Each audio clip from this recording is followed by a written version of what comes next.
Ang anime ay nagsisimula sa isang lalaking sumusubok mag-withdraw ng pera mula sa ATM. Matapos ang paulit-ulit na mga pagtanggi, nagpasya siyang ilagay ang isang kaina hinalang itim na card na tinanggap.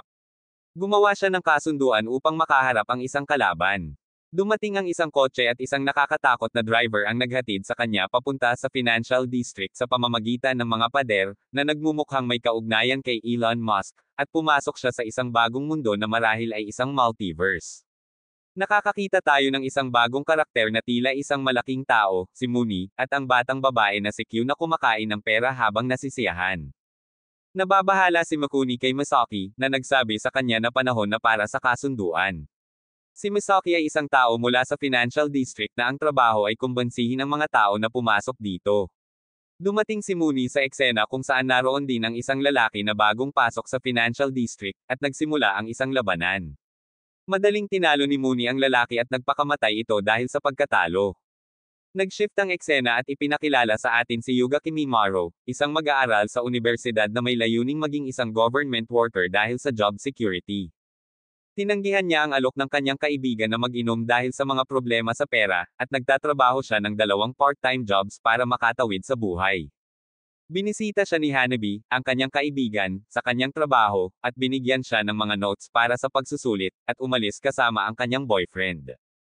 Habang nag-aaral si Yuga, binisita siya ni Masaki mula sa Midest Bank ng Financial District, ngunit hindi siya pinansin ni Yuga. Upang makuha ang kanyang atensyon, dinala siya ni Masaki sa isang lugar kung saan ang oras ay tumigil.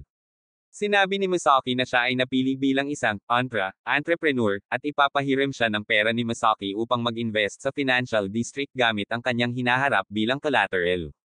Nagising si Yuga at nagulat nang makita ang 500,000 yen sa kanyang account. Matapos magdesisyon na gamitin ang pera, nag-withdraw siya at lumitaw si Masaki na parang ahas na naghihintay ng pagkakataon. Pinag-usapan ni Masaki ang mga oportunidad na maaring makuha ni Yuga at dinala siya sa Financial District. Pagdating ni Yuga sa sentro ng Financial District, ipinaalam sa kanya na ang mga entre ay kinakailangang makipag-deal isang beses kada linggo. Dinala si Yuga sa isang deal kung saan nakaharap siya sa kanyang kalaban.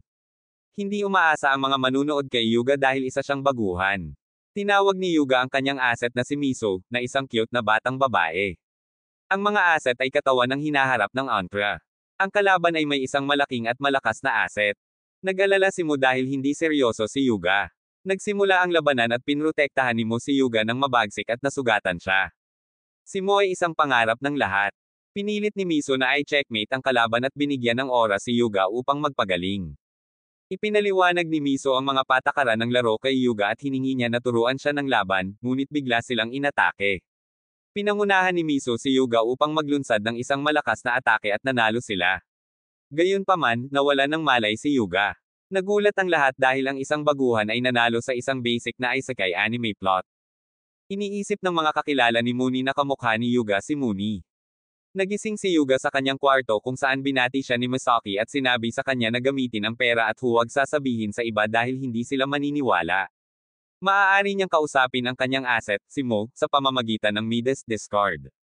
Ang tanging paraan upang makalabas sa Financial District ay ang matalo sa isang kalaban, ngunit mawawala ang kanyang hinaharap bilang resulta, kaya kailangan niyang magpatuloy. Nalaman natin na si Makuni ay ang leader ng isang hindi maayos na organisasyon. Ngayon ay nakikita na ni Yuga ang Midest Money na tanging ang mga nakapunta sa Financial District lamang ang nakakakita nito. Binisita siya ni Mooney at tinulungan sa isang problema sa customer sa pamamagitan ng pagbibigay ng pera. Sinabi ni Mooney kay Yuga na walang mangyayari kung gagamitin niya ang Midest Money at na hindi niya dapat hangarin ang isang normal na buhay kung maaari naman siyang mamuhay ng hindi pangkaraniwan. Dapat gamitin niya ang kanyang potensyal at matutulungan siya ni Mooney kung nais niya. Si Mrs. Suo, kasama ang kanyang wolf asset, ay naglalakbay patungong Financial District upang manood ng deal. Siya ay kabilang sa isang organisasyong nagsisiyasat sa kalikasan ng mga Financial District sa buong mundo. Siya ang kauna-unahang miyembro ng organisasyon na nakapasok sa district at bago iyon ay nakakuha sila ng impormasyon mula sa mga taong nakapunta roon. Ang kanyang pangunahing target ay si Mooney, marahil isang fangirl ng kanyang hottie. Si Mooney ay may maraming titulo at isang multo sa publiko. Naalala ni Suo kung paano siya hindi nakaranas ng kalaban na babae at palaging nakaharap sa mga seksistang lalaki. Binisita ni Yuga ang kanyang tiyahin upang magtanong tungkol sa kanyang mga magulang. Iniisip pa rin niya na babalik ang kanyang ama na may dalang gatas.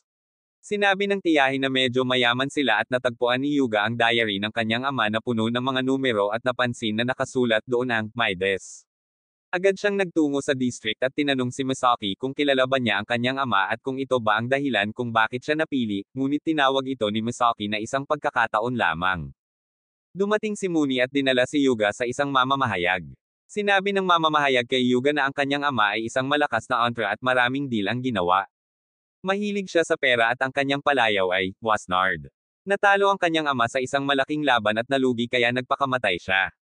Dinala ni Muni si Yuga sa kanyang paboritong spa, marahil para sa isang date. Sinabi ni Yuga na wala siyang deal, ngunit sinabi ni Muni na ang kanyang ama ay obsessed din sa pera at hindi naggastos ng kahit isang sentimo para sa pagpapagamot ng kanyang kapatid na babae. Kaya't binili ni Muni ang kumpanya ng kanyang ama bilang pag-aalsa sa pagkamatay ng kanyang kapatid na babae. Sinabi ni Muni kay Yuga na ang kanyang ama ay nag-iipon ng pera upang mabigyan siya ng magandang buhay at hindi siya iniwan. Nagdesisyon si Yuga na magpatuloy sa paggawa ng mga deals at kumita ng pera, ngunit nakilala niya ang kanyang susunod na kalaban, ang kanyang professor sa universidad. Ngayon ay nakikipaglaban si Yuga sa kanyang professor, na nagsabi na ginagawa na niya ito sa loob ng 1 taon at kalahati. Pinakawalan ng professor ang kanyang atake na halos talunin si Yuga. Sinabi ni Mo kay Yuga na ibenta ang kanyang mga stocks na binili ni Makuni at gamit ang perang iyon, inatake ni Yuga at tinalo ang kanyang professor na naging bankrupt. Malapit na itong magkaroon ng ikatlong anak kaya medyo nakakaramdam ng awa si Yuga. Tinanong niya si Muni kung bakit siya tinulungan, at sumagot si Muni na nag-invest siya kay Yuga. Nakipagkita si Muni sa kanyang guild, ang Sterling Guild, at tinalakay nila kung paano nila kinokontrol ang isang katlo ng district. Kinabukasan, nakatagpo si Yuga ng kanyang professor sa universidad na kumikilos ng normal. Humingi ng paumanhin si Yuga sa kanya. Dinala siya ng professor sa kanyang bahay at sinabi sa kanya na huwag mag-alala. Sinabi ng professor na nakikipaglaban siya para sa kanyang pamilya, at nang matalo siya kay Yuga, nawala ang kanyang mga anak at wala ring palatandaan ng pagbubuntis. Ito ang kahulugan ng pagkuha ng hinaharap ng isang tao bilang collateral. Sinabi ng professor kay Yuga na huwag mag-alala dahil magbabago rin ang kanyang buhay kung matalo siya kay Yuga. Pinaalalahanan niya si Yuga na sumali sa Sterling Guild dahil ipinagpapalagay nilang mababawasan ang epekto ng district sa tunay na buhay at sa hinaharap. Nalaman ni Yuga na ang kanyang partner sa tindahan ay walang asawa dahil sa problema sa pera. Lahat ng mga playboy may ganitong dahilan. May deal si Muni sa isang tao na tinatawag na Kikuchi, na malakas. Sa una ay halos pantay ang laban, ngunit nakakuha ng tulong si Kikuchi mula sa kanyang mga kaibigan at nagkaroon siya ng kalamangan. Ilabas ni Makuni ang kanyang ace at binago ang pagkatalo sa tagumpay, nanalo ng 1% lamang upang mapanatili ang epekto sa realidad sa pinakamababang antas. Pinuri siya ni Yuga at sinabi niyang hindi niya akalaing magiging kasing lakas siya ni Makuni. Pinayuhan siya ni Muni na kontrolin ang mga kinalabasan ng kanyang mga laban. Ang iba't ibang miyembro ng Sterling Guild ay may mga deals na kanilang pinapanalunan ng kaunting margin upang mabawasan ang epekto sa buhay ng mga natalo. Sinabi ni Makuni kay Yuga na ang pinakamahalagang bagay ay hindi ang pagkolekta ng impormasyon ng kalaban, kundi ang pagsukat ng sariling lakas upang magamit bilang sukatan sa kalaban. Mahalaga rin ang lakas ng mga asset, hindi ba't ito ang tunay na lumalaban at nagdedepensa. Nakipagkita si Muni sa vice-presidente at nagbigay ng pera upang suportahan ang bansa. Inamin niya na kung wala siya, hindi nila mapapanatili ang mga pinansyal na pangangailangan ng bansa. Sumang-ayon si Muni na ako ang deficit ng bansa, na parang isang tunay na Pablo Escobar sa isang multiverse cartel. May deal si Yuga at sinusubukan niyang kontrolin ito. Bawat galaw ay kinakalkula niya, ngunit sa huling sandali ay natalo siya ng kaunting margin. Napansin niya na ang pagkatalo ito ay nakaapekto sa kanyang tiyahin na sumasailalim sa isang appendix procedure. Nagbenta si Mrs. Sato ng impormasyon tungkol sa district sa isang organisasyon. Sinabi ni Yuga kay Miso tungkol sa pagkain at kung paano ito masaya, at tinanong siya ni Miso kung maaari siyang makakain ng isang kagat ngunit kumain si Yuga ng mabilis upang hindi siya kailangan mag-share, marahil ay nagsasanay para sa sumo. Nakikipaglaban si Kikuchi kay Yasushi Showa, na isa ring mayaman. Parehong nagduso ng malaking pagkatalo si Kikuchi at Yasushi at nagkaroon ito ng malaking epekto sa mundo. Na-bankrupt ang Boso Pharmaceuticals na pag-aari ni Kikuchi, na nagdulot ng pagkaabala sa 10,000 empleyado, ngunit nailigtas ito ni Makuni nang bilhin niya ang Boso gamit ang kanyang kumpanya upang maiwasan ang pagkalugi sa ekonomiya.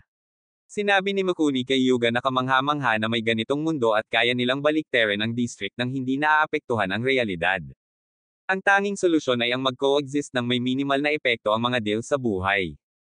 Sumali si Yuga sa Sterling Guild at nagsimulang gumawa ng mga balancing deals. Si Yuga ay nakikipaglaban habang si Miso naman ay humaharap sa asset ng kalaban. Kailangan nilang hanapin ang Antra. Ibinawi ni Yuga ang lahat at nanalo ng may kaunting margin. Sinabi ni Miso kay Yuga na masaya na siya ngayon sa pagbabalansi ng kanilang mga deals.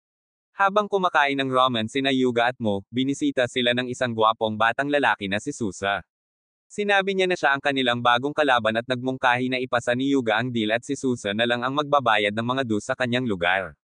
Ito ang pinakamagandang paraan upang maiwasan ang epekto ng mga deals sa realidad. Hinangaan ni Susa si Mo at nahulog siya kay Mo. Seryosong kailangan ni Yuga na ipakita ang kanyang kakayahan upang protektahan ang kanyang guild. Kalaunan ay nalaman ni Yuga na si Susa ay isang public figure na kilala bilang Prince of Volunteering. Kinidnap ni Mrs. Sato si Yuga sa pamamagitan ng panlilinlang gamit ang kanyang tiyahin. Sinabi niya na kailangan lang nilang mag-usap at pagkatapos ay palalayain siya. Pagkatapos, sinabi niya na laban siya sa paggamit ni Mooney ng Midas Money at iniiwasan nito ang hinaharap para sa kasalukuyan. Nalaman nilang sinusundan sila kaya't tinangka nilang magtago. Si Susa ay laban din sa mga ideya ni Mooney dahil mababa ang pagtingin niya sa paggamit ng Midas Money. Sinabi niya kay Yuga kung paano binabago ng Midas ang mga hinaharap ng maraming tao. Nakipagkita si Yuga kay Mooney, na nagsabi sa kanya na ang hinaharap ay isang pagpapatuloy ng kasalukuyan kaya kung walang kasalukuyan, wala ring hinaharap. Habang sila ay nasa district, maaari silang tumakbo magpakailanman. Nagdesisyon si Yuga na lumaban at si Susa ay nangingibabaw sa laban. Sinabi ni Mo kay Yuga na napakatalino ni Susa, ngunit tinalo pa rin siya ni Yuga sa huli. Bilang resulta, nawalan si Susa ng kanyang charity company at lumipat mula sa kanyang gusali. Nagbigay siya ng ramen bilang regalo kay Mo, tiyak na wala ng iba pang paraan upang makuha ang puso ng isang tao kundi sa kanilang tiyan. Sa malalayong alaala ni Makuni, nakaupo siya sa harap ng mesa kasama ang kanyang ama na nagtuturo sa kanya ng kahalagahan ng pera.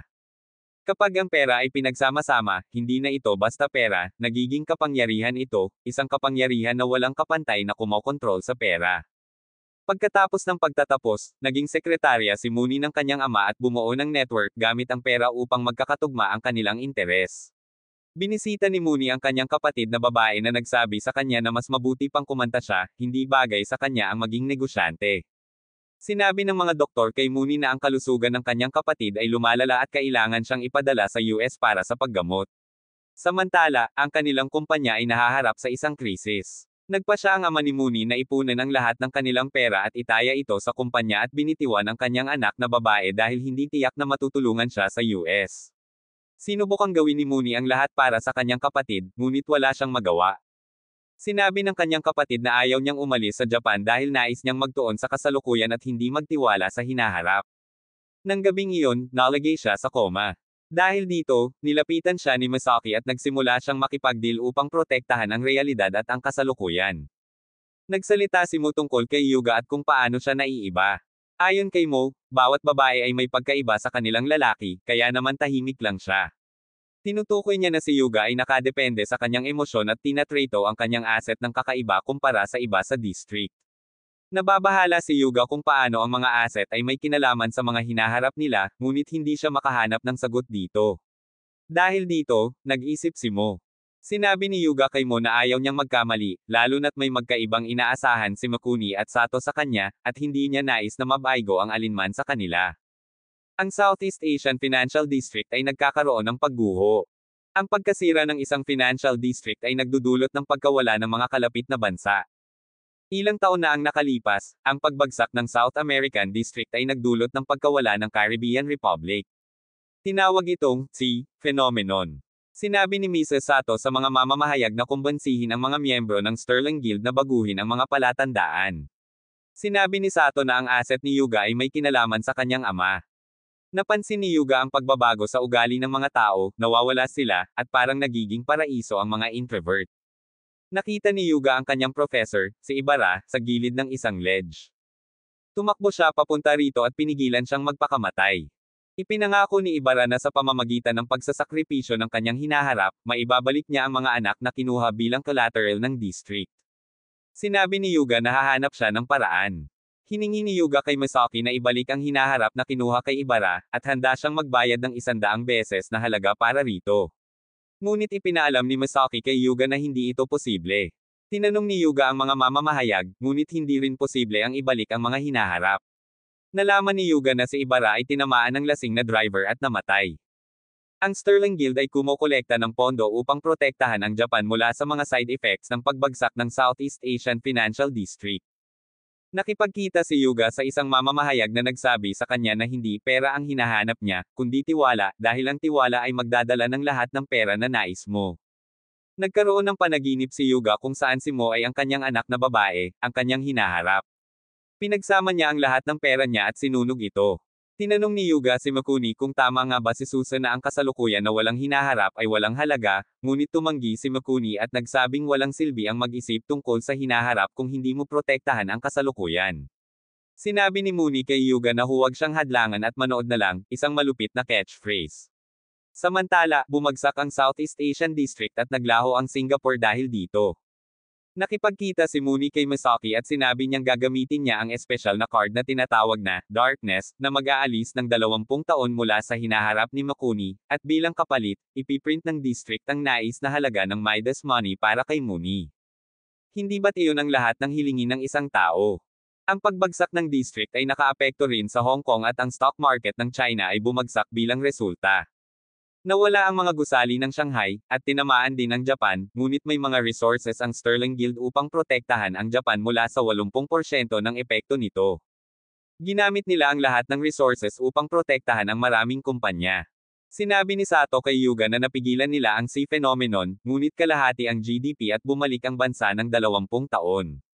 Sinabi ni Sato kay Yuga na may impormasyon ang mamamahayag tungkol sa kanyang asset.